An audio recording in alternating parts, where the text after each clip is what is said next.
Thomas Edison was born in the Midwestern port town of Millen, Ohio, February 11, 1847. The youngest of 7 children in a middle-class family, his father Samuel was a jack of all trades, and his mother, Nancy Elliott Edison, was a former schoolteacher. A very inquisitive child, he had moved to Port Huron, Michigan at the age of 7, where he began his education. Thomas Edison, after spending 3 months in a one-room schoolhouse with 38 other students of 2 different ages, his formal education had ended. His overworked and short-tempered teacher, Reverend G.B. Engel, considered Thomas as dull and lost patience with Thomas's persistent questioning. After noting that Tom's forehead was unusually broad and his head large, he commented that his brains were addled or scrambled. Thomas promptly stormed home. From then on, he was homeschooled by his mother. While attending 2 more schools, his time there was brief as his attendance was not very good. In his childhood, Thomas developed a large appetite for knowledge. When he was 11 years old, his parents, in an effort to appease his interest, had taught him how to use the resources of the local library. This skill was the foundation that caused him to prefer learning via independent self-instruction. By the age of 12, he had completed Gibson's Rise and Fall of the Roman Empire, Burton's Anatomy of Melancholy, and the entirety of the World Dictionary of Science and a number of works on practical chemistry. Eventually, Tom's dedicated parents became incapable of addressing his growing interest in the sciences and hired a tutor.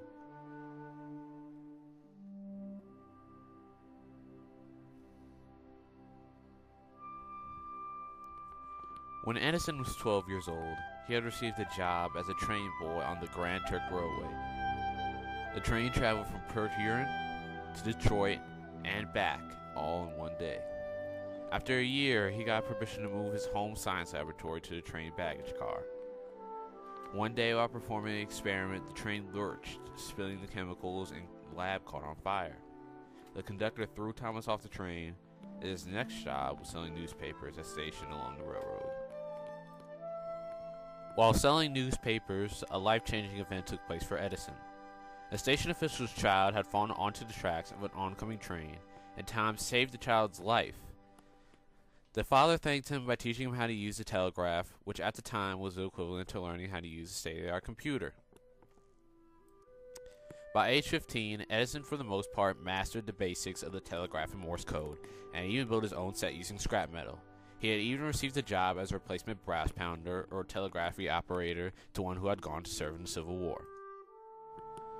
At 16, he moved to Toronto, Canada, where he became a telegraph assistant and made his first invention.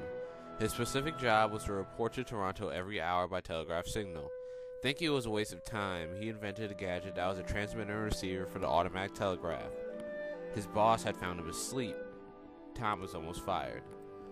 After moving to New York City in the summer of 1869 and having no money, a friend let him sleep in the basement of an office below Wall Street. There, Edison spent time studying the stock market ticker, a spin-off of the Morse telegraph device. It was a machine that gave information about stock market prices.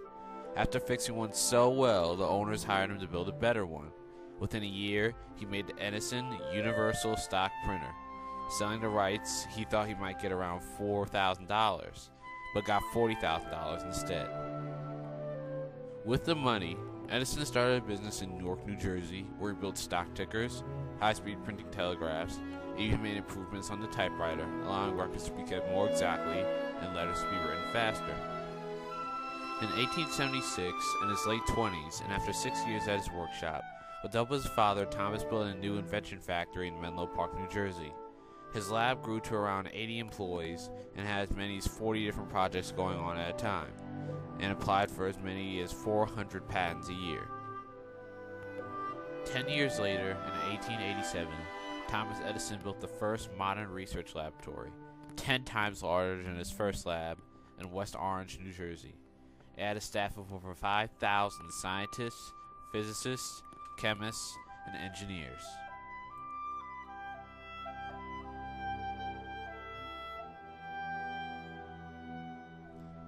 October 18th, 1931, Thomas Alva Edison, at the age of 84, died in West Orange, New Jersey, of natural causes.